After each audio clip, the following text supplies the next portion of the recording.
Hello everyone and welcome to the Action Figuratorium. My name is Mark Major. I'm a real big toy collector here in Southeast Portland, and today I'm doing a video for the customizers. I'm going to be showing off 3 customs of World War II Super Soldiers I have created. And this is something kind of fun and kind of goofy. These are Final Faction figures. Final Faction is that Dollar Tree 3.75 line that you can get for $1.25 at the Dollar Tree. For an additional $1.25, you can get an upgrade kit for each figure. I think the upgrade kit is sort of what makes it. The figures themselves are sort of this neo-military, almost kind of space age looking guys, so they make these great sort of, you know, super soldier figures. Now the world in which I'm putting them into, that I'm world building, is a World War II world, but it is what's known as a weird war. A weird war is where you take something historical like the Civil War and you add like werewolves, or you take World War I and you add like zombies. So my weird war is a Dieselpunk sort of era. Dieselpunk is similar to steampunk or cyberpunk. It's that era between World War I and World War II.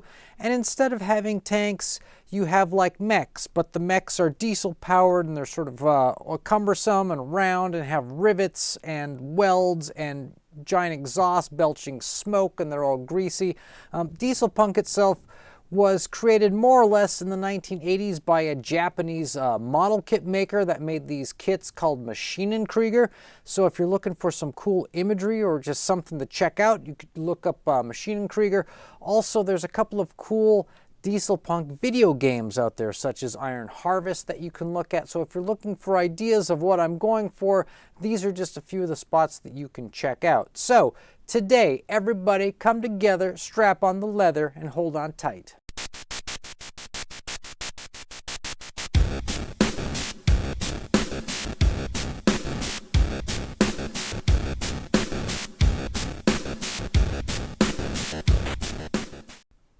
Now for this custom build that I'm doing, I've got 3 figures and each guy is going to go into a different military faction.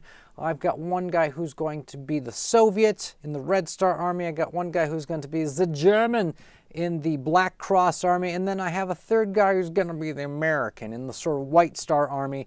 And I'll tell you right now, guys, they look kind of good. They look pretty good. We're going to look at some Instagram pics as well. So let's first check out our first guy. Let's cut over to my desktop view. Here we go. This is what the dude looks like when you buy him. His name is Steadfast. It's this guy right here. And the reason why I think he made a great sort of Soviet for me is that he already comes in that kind of Soviet sort of combination green-brown, that sort of weird, you know, it's not quite tan, it's not quite green, it's not quite brown, that kind of color. And you can see this guy, he's supposed to have like sort of a robot arm, and he does come with a helmet, etc., that kind of thing. But underneath the helm, he's actually this, check this out, he's this bald dude with this sort of goatee, a Van Dyke they call it. And to me, I think this guy looks like maybe he's a clone of Lenin. So this is a double check as to this guy going on to become my Soviet. Now, let me show you what he looks like without the pack on, just as I've painted him. So I've added some copper to him, a little bit of, you know, metallization. I've coppered up the knee pads on the dude. You can see the back of him here, and I've coppered up, you know, the copper makes him look a bit more in that brown color, more in that sort of, you know, the Soviet color. And of course, yeah, he's supposed to have that sort of robot eye or something like that. It's hard to tell. It looks kind of like, this looks like a dirty action figure. But yeah, this is our Lenin clone. And let me show you what the $1.25 pack is you can get for this guy. So he's got this chest piece that, it's really pretty cool for $1.25.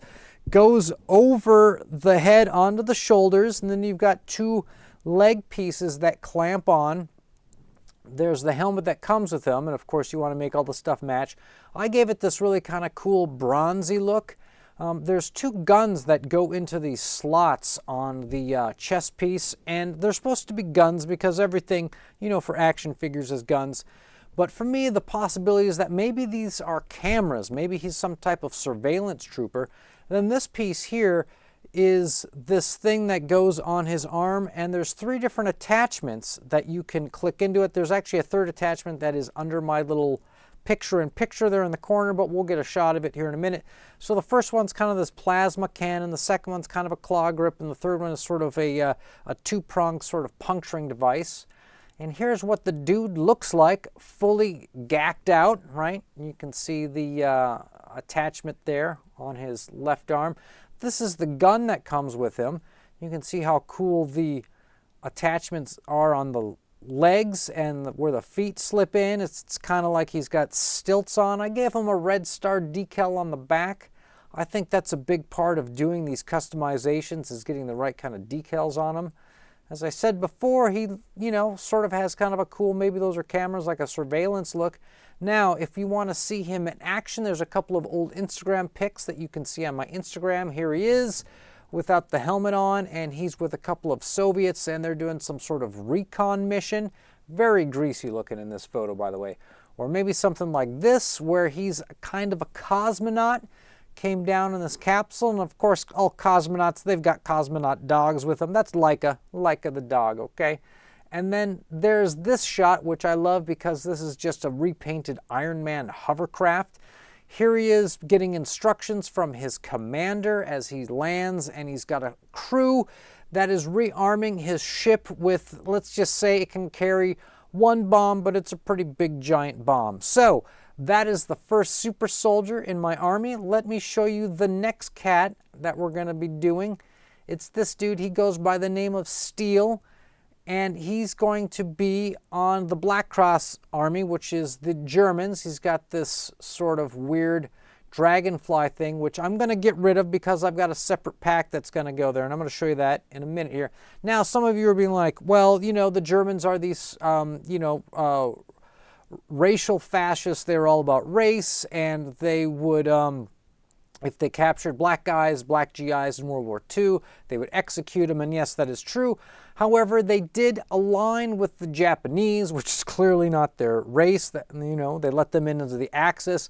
And also, they did have some Middle Eastern guys fighting for them. They had some of these, like, Cossacks. These guys with, like, big, huge Middle Eastern mustaches, and they had fezzes with swastikas on them. You can look that up. That's sort of an interesting blend of history. So maybe this guy is maybe sort of kind of Moroccan or Middle Eastern, something like that. Maybe he's a double agent, but doesn't really matter because you're going to see that the pack that you get for this guy is going to contain a kit that goes over his head and his shoulders, so we're not really going to see him. So this is him painted up, and what I do is I got this really cool Citadel blue, and you just add enough black to it to get you that color of what's known as Panzer Gray. That is the color of the stock color that you'd see of the German tanks as they started their invasion of France and Poland and the Soviet Union, that sort of stock color that we've seen. Now, if we show you what the pack looks like that you can get, it's the Dragonfly pack. It's got these 4 wings, and the 4 wings attach to this piece here, and this chest piece goes over the head and the shoulders, and he gets a really cool kind of helmet with it. There is actually another little gun cannon thing that goes onto the bottom of the Dragonfly piece. I don't know that I've lost it, but I took it off because it's, this stuff, by the way, is all real soft rubber, and it bends and it will not break. It's actually pretty cool. It's for kids to play with, and it paints real well with acrylics. So here he is, fully garbed up. And I'm going to say that because in World War II, they did have jet fighters. They had, the Germans had the Messerschmitt 262, was a jet fighter, and they made about 1,000 of them, but there was just not enough of them, and they were too late. And they also had another jet fighter, it was an interceptor called the Comet 163, and basically it had enough fuel to go straight up into the atmosphere. It would shoot at bombers on the way up, and then it would coast down, and on the way down it would shoot at bombers, and it had a skid that it landed with, and I believe that the rate of survival for pilots was quite low. So this guy I'm envisioning is some sort of rocket-powered dude who probably goes up and he does kind of recon surveillance. He looks around, maybe has some kind of way of taking some photos, and then he uses the dragonfly wings to kind of glide back to Earth. Now let's see some shots in action. Here he is out in the field. He's with a couple of German soldiers, and they're sort of fighting amongst themselves in this photo. And he's just like going, guys, come on, get it together. Now, I have taken another figure from the Fortnite line, and I have painted it up to sort of match this guy, right? And I took the wings from Steel that you saw that he came with, and I gave them to her. So he's got the bigger masculine set with the shoulders and the helmet. She's got the smaller sort of female, feminine set with the smaller wings, right? And she's got more of kind of the, you know, more of a, with the sort of mesh stomach. She's got kind of more of that slither feel to her. And these guys are their own kind of special recon unit. Here's a shot of them. She's got the crossbow and the rope, and he's got that weird, you know, that device with the antenna on it and the speaker and the TV, and who knows what it does. I don't know. It probably, you know, it broadcasts propaganda at any times in case they might think that they're on the wrong side. So let's move on to our final super soldier, and this is our American guy. Let's see if I can find him here. We'll find the original dude. Here he is. His name is Ruck, I believe, or maybe it was pronounced Rook, don't know. But it's this guy. He's kind of a cyborg, and of course I thought he'd be perfect for the Americans because he's already got some green. We just have to get rid of this gray. And if we take a look at his paint job, you can see I added some army green to the legs. We added some army green to the arms, and we added it to the shoulders. We, of course, used my gunmetal gray and my copper on any metal pieces. And you're going to see this little thing here gets used. There's a piece in the armor kit I'll show you that actually connects to this. Is really cool, and then it flips down. It's a really sort of, for a $1.25 figure, these guys are really kind of over-engineered. And of course, all these like little holes that you see on the sides here, these allow you to put other kits, other pieces onto these. And there's more than just one kit for this guy or for these guys. There's several kits you can get. Here's the one that they intend you to buy for them. So you've got these two leg pieces. You've got these two arm pieces. There's actually two hands that fit into the arms, and also the hand grips it. So one is actually like a sort of a mech hand, and the other one's sort of a kind of a stabbing thing. Then this right here is the backpack that goes on, and there's a little piece that it will attach to it that's kind of a little barrel, a little tank. And this main piece is the one that I showed you that clips into the back. And then the Gatling gun and the missile launcher go on the sides. So the completed dude looks like this, and you really got to add the decals on these guys. It's what makes the whole thing. I particularly like how this thing is just overly, look, because they added all sorts of scars to it. This thing looks overly beat up. This is a very Dieselpunk looking dude. And here you can see the original guy underneath. I really love this. This thing could be flipped the other way. You could turn it around so that maybe this is on the bottom. Also, you see these extra holes here and the holes that they have here.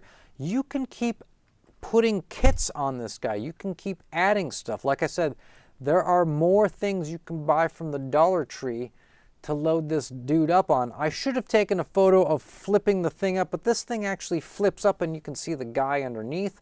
Now, I have just built him recently, okay, in the last few days. I have not had a chance to do any of these sort of you know, out in the wild shots with this guy, but here he is with a couple of these GIs from the Joy Toy line, so you get a sort of a flavor of what he looks like, and I think you can see this kind of coming together. And here, of course, is all three of the, whoa, let me, there we go, there's all three of the dogs there, all three guys lined up. I think that that's pretty cool. I don't know what you guys think about that, but I love it. I think these guys look great together, and they're just going to pop up in so many more pictures. So, if you want to see all those pics that I showed you there in the video, or new pictures that are going to be Coming up, you of course can visit the Action Figuratorium Instagram. Look at the production level of this show, people. It's like a real show, isn't it? Action Figuratorium. And if you give me a follow and you're not some private account, guess what? I will follow you back. That's right, the Action Figuratorium will follow you. So I encourage everybody to, you know, give it a shot. I do have more of these Final Faction figures, like this guy. He comes as a robot, plus you can buy these extra. Look at all this stuff that comes on him. So these are the kinds of things I was talking about that you can get from them, and they plug into all the holes. So much fun to customize these guys. You could just go in there, you could throw $6 at it and come out with a handful of amazing crap that you could repaint and look awesome in whatever world building you're doing. Hopefully this inspires you to maybe do that. So, thanks to everybody who made it this far into the video.